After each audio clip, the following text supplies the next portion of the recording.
शादी को 5 साल हो चुके थे लेकिन कोई औलाद नहीं थी। वो बड़ा परेशान था, औलाद के लिए अलग अलग डॉक्टरों पे जा रहा था, वैद्यों के पास जा रहा था और आखिर में वो फैसला करता है कि अब वो तंत्र क्रिया करेगा।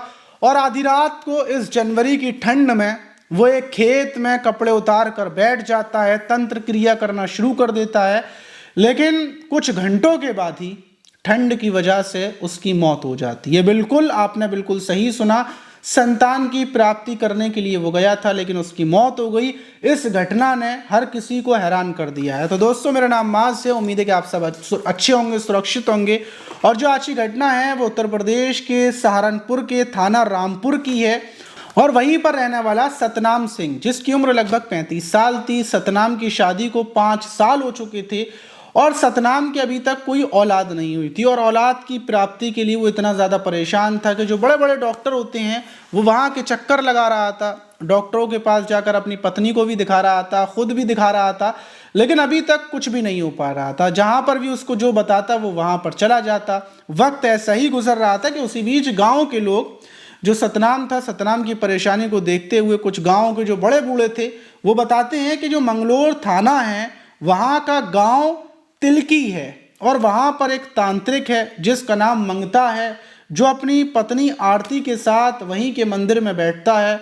और वो इतना ज्ञानी और इतना ताकतवर है कि अगर तुम उसके पास चले गए तो तुम्हें ज़रूर वो एक ऐसी तंत्र क्रिया देगा कि जिसके बाद तुम्हारी औलाद हो जाएगी। अब जब ये सतनाम ये बात सुनता है तो सतनाम तो भाई बड़ा परेशान था, कई सालों से औलाद के लिए हर जगह की ठोकरें खा रहा था। तो वो सोचता है कि चलो एक जगह और जाकर देख लेते हैं। और उसको नहीं पता था कि किसी ने जो मशवरा दिया है वो गलत दिया है, लेकिन वो अपनी पत्नी को लेकर वो सीधा थितकी गांव पहुंच जाता है, तांत्रिक मंगता के पास अपनी पत्नी को लेकर, और पूरी बात बताता है। 5 जनवरी को वो पहुंचा था तो जो तांत्रिक था वो बोलता है कि तुम 6 जनवरी को आना और अपनी पत्नी को लेकर आना, 2 शराब की बोतलें लेकर आना, नींबू लेकर आना, सिंदूर लेकर आना।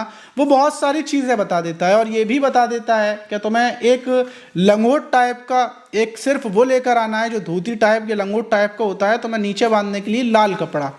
अब ये सारी चीज़ें 6 जनवरी को मंगता तांत्रिक के पास पहुंच जाता है ये सतनाम अपनी पत्नी को लेकर। रात लगभग 12 बजे का टाइम हो जाता है।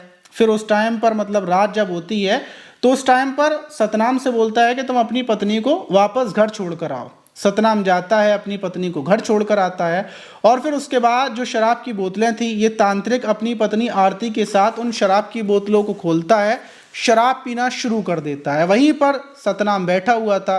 क्या तांत्रिक जी, अब क्या करना है? वो बोलता है कि रात 1 बजे के बाद तुम्हें तंत्र क्रिया करनी है। और फिर वहाँ से लेकर वो एक खेत में लेकर पहुंचता है सतनाम को। वहीं पर कुछ नींबू रखता है, वहां पर आग जलाता है और सतनाम को थोड़ी सी शराब पीने के लिए बोलता है। सतनाम शराब पीता है, सतनाम के सारे कपड़ों को उतार देता है और फिर वहीं पर सतनाम से कुछ जाप करवाना शुरू करता है और वहां से बोलता है कि मैं 1-2 घंटे के बाद आऊँगा। और फिर वो वहां से चला जाता है अपनी पत्नी को लेकर। सतनाम अकेला खेत में बैठकर तंत्र क्रिया करने में लगा हुआ था। अब जो ये तांत्रिक था, ये जाने के बाद अपनी पत्नी के साथ बैठकर शराब पीता है, जो शराब की बोतल थी महंगी वाली। और जब ये टल्ली हो जाता है तो उसके बाद ये सो जाता है तांत्रिक। दूसरी तरफ अब जो ये सतनाम की पत्नी थी वो इंतज़ार में थी कि लगभग रात के 2 बज गए, अभी तक सतनाम नहीं आए। वो सतनाम को कॉल करती है लेकिन फ़ोन उठता नहीं है और वो परेशान होकर अपने देवर के साथ निकलती है और जो तांत्रिक था उस जगह पर पहुंचती है, लेकिन वहां पर तांत्रिक तो मिलता नहीं है।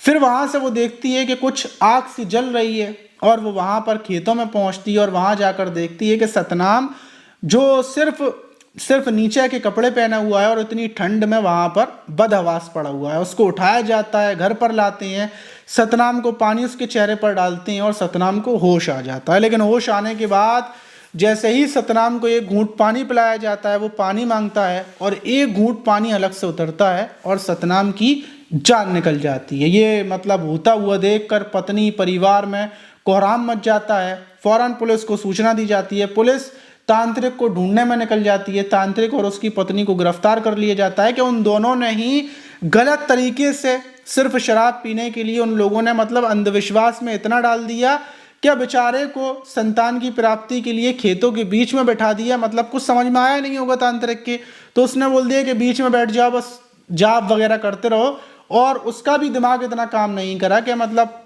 अब जाहिर सी बात है, आपने सुनी होगी कहावत कि जब किसी का ऊँट खो जाता है, उसके कुछ समझ में नहीं आता, तो वो छत पे भी ढूंढने चला जाता है। तो इसीलिए सतनाम बेचारा औलाद के चक्कर में बीच खेत में बैठ गया और बेचारे की मौत हो गई। इस घटना से पूरे गांव में कोहराम मच गया। हर कोई सोचने पर मजबूर हो गया कि तांत्रिक ने मतलब ऐसा कांड करवा दिया। तो ये अंधविश्वास से आप बचें, बहुत सोच समझकर किसी भी रास्ते पर जाएं। अगर कोई आपको कुछ भी बोल रहा है तो वो ना सुने, अपने दिमाग से सुने, क्योंकि अंधविश्वास का एक ऐसा मामला हो गया है कि आपकी जान चली जाएगी, सामने वाला ताली बजाकर चला जाएगा। अब ये बेचारा, ये जो तांत्रिक और उसकी पत्नी थे, शराब पीकर तो निकल गए, जेल चले जाएंगे, कुछ टाइम के बाद वापस आ जाएंगे, लेकिन बेचारा सतनाम जो अपनी औलाद देखना चाहता था, वो औलाद तो नहीं देख पाया कि मतलब ऊपर चला गया। आप इस घटना पर क्या बोलना चाहिए, कमेंट बॉक्स में ज़रूर बताइएगा। मिलते हैं किसी और वीडियो में, जब तक के लिए अपना ख्याल रखें, सुरक्षित रहें, सावधान रहें।